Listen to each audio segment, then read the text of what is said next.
Дәстүр өткеннің белгісі ғана емес, дәстүр бізбен бірге әр күнде. Үлкенге құрметте.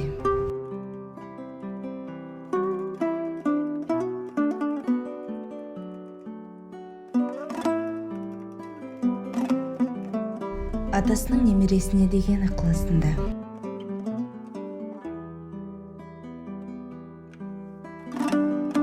Ана қолының жылуында.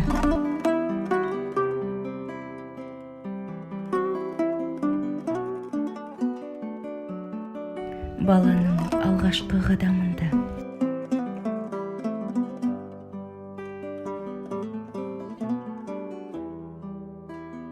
Ер азаматтың әйеліне деген ықыласында.